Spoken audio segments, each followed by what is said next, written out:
me they will only send a replacement warranty item if I give them a 5-star review on Trustpilot.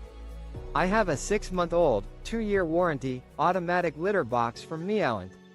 The rubber liner started to disintegrate.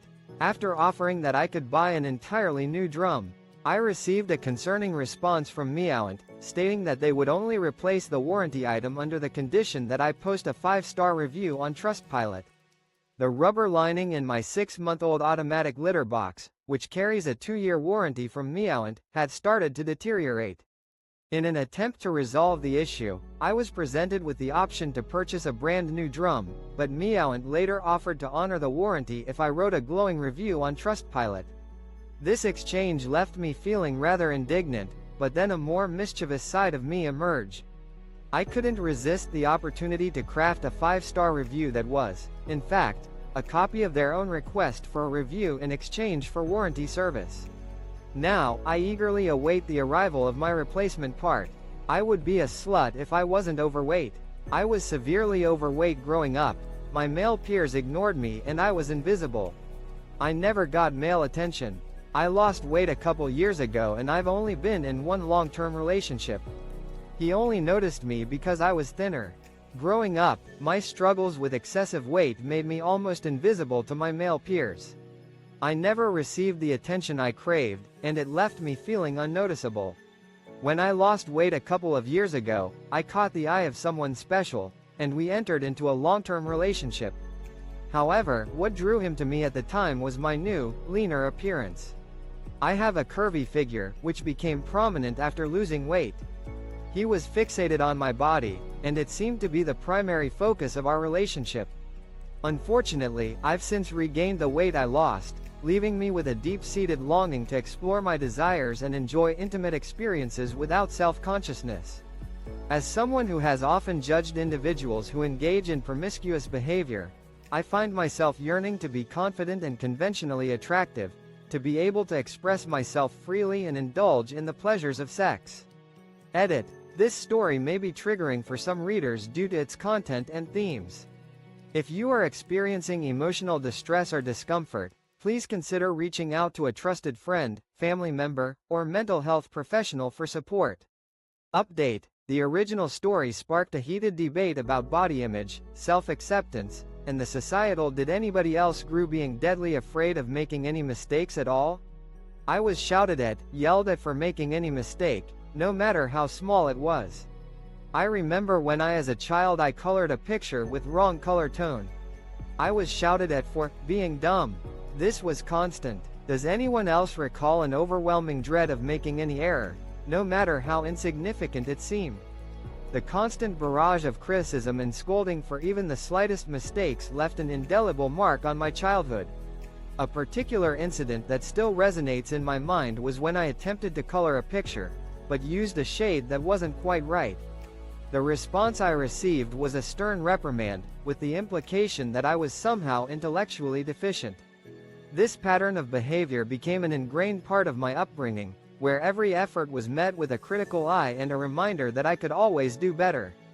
As a result, I developed an intense fixation on perfection, and the fear of making mistakes became so debilitating that I found myself hesitant to attempt anything at all. My mother's philosophy, though perhaps well-intentioned, was that it was often better to avoid taking risks and doing nothing rather than risking a mistake. Edit. Rewriting the story was requested without modifying specified sections. Tldr. The writer reflects on growing up with a crippling fear of making mistakes due to excessive criticism from their parent.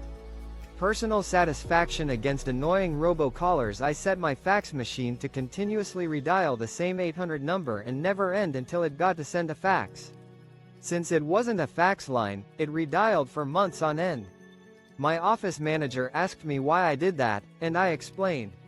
The frustration of robocallers. I cleverly utilized my phone system to repeatedly dial a toll-free number, an 800 line, without end until it successfully connected.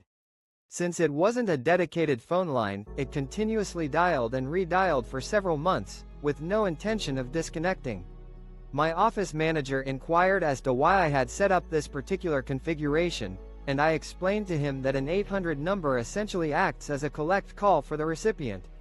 This is because such numbers are toll-free, meaning the caller doesn't incur charges. However, there are also outgoing 800 numbers that are paid for by the caller.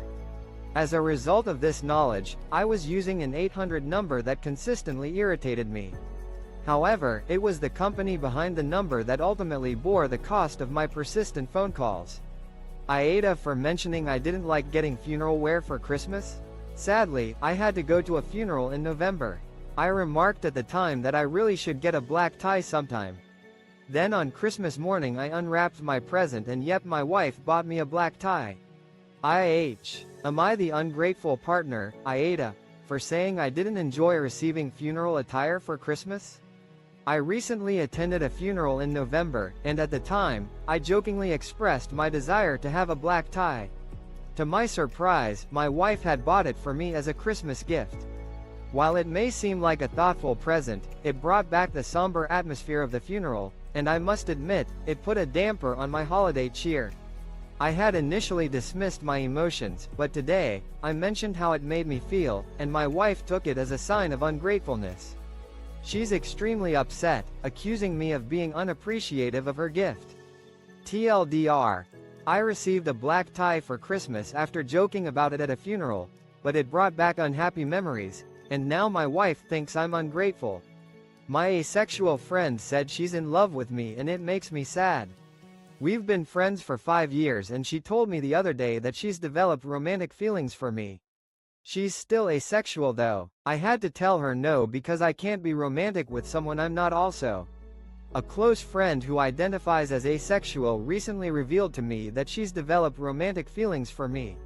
We've been friends for nearly a half-decade and the revelation caught me off guard.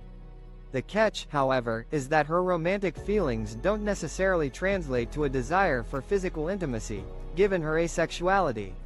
Despite this, I found it difficult to reciprocate her feelings due to my own needs and expectations when it comes to romantic relationships. I explained this to her, trying to convey that our fundamental differences might make it challenging for me to engage in a romantic connection with her.